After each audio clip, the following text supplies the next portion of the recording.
Moi je m'appelle Baptiste Delfarguel et donc je suis artiste et ma spécialité c'est un peu les œuvres participatives. C'est comment impliquer les gens dans un processus de création pour donner de la valeur aux œuvres. Moi ce que j'adore dans le projet de l'album Dicto, c'est que à mon sens ça incarne le voyage que peut avoir une idée artistique. À la base, l'esthétique de cet album, moi elle m'a été inspirée par un projet que j'ai fait avec des amis, c'était de créer ma planche de surf. Je voulais lui donner vraiment une esthétique incroyable et je me suis inspiré d'un shaper que j'adore qui avait des peintures un peu minimalistes qui finissaient ses planches avec un coup de résine rapide. J'ai fait un dessin que je trouvais pas mal et il se trouve qu'à l'époque je bossais pour un architecte qui m'avait demandé de faire des peintures pour un appartement qu'il était en train de redécorer. De la planche de surf sont nées des œuvres qui ont servi à décorer l'appartement. Ces œuvres, Bruno les a vues et Bruno m'a contacté en me disant est-ce que ça te plairait de travailler sur l'album Dicto. Moi ça faisait pas mal de temps que je réfléchissais de mon côté à comment donner une valeur ajoutée à l'album. C'est quelque chose qui se fait beaucoup sur la scène musicale en ce moment, essayer de trouver comment le CD peut être autre chose que juste un moyen d'accéder à la musique. Et donc ce que j'ai proposé à Bruno c'était de faire en sorte que chaque CD soit une petite œuvre d'art. En plus à l'époque avec Siloé, ma compagne, on travaillait beaucoup sur l'art participatif.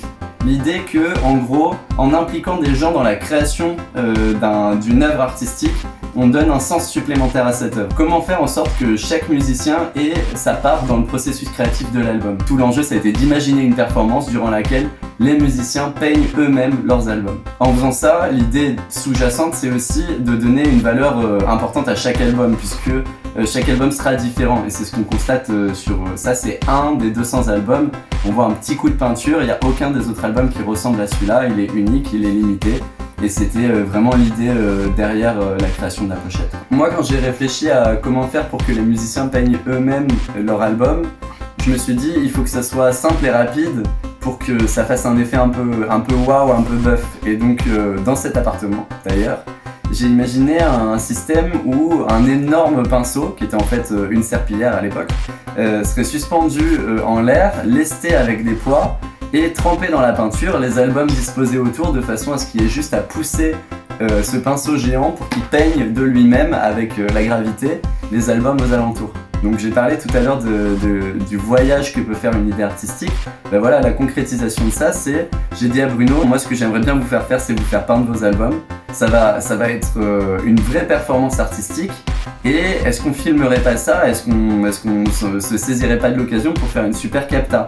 Et là, voilà, l'idée elle a encore voyagé et elle m'a même échappé puisque on a fait venir une amie scénographe qui a, elle, adoré l'idée et a commencé à imaginer tout un univers autour de la performance. Et c'est de là qu'est née l'idée de faire complètement un clip autour de la création de ces pochettes. Concrètement et techniquement, l'album c'est un fond orange, en orange japonais d'ailleurs. Et tous les albums étaient peints en orange, les pots de peinture étaient préparés avec ce bleu-là.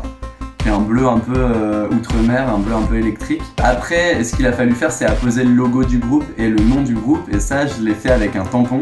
C'est pour ça que chaque logo aussi singularise l'album, parce qu'ils sont pas imprimés, c'est vraiment, on voit que tous les logos sont un peu différents. Voilà, l'idée c'est autant un album qu'une petite œuvre d'art, et c'est pour ça que si jamais vous achetez un album pour soutenir le groupe ou pour voilà, faire la démarche d'avoir un objet qui représente le groupe, il peut aussi bien finir dans le lecteur CD qu'encadré. Moi, mon album Dicto sera encadré, comme ça.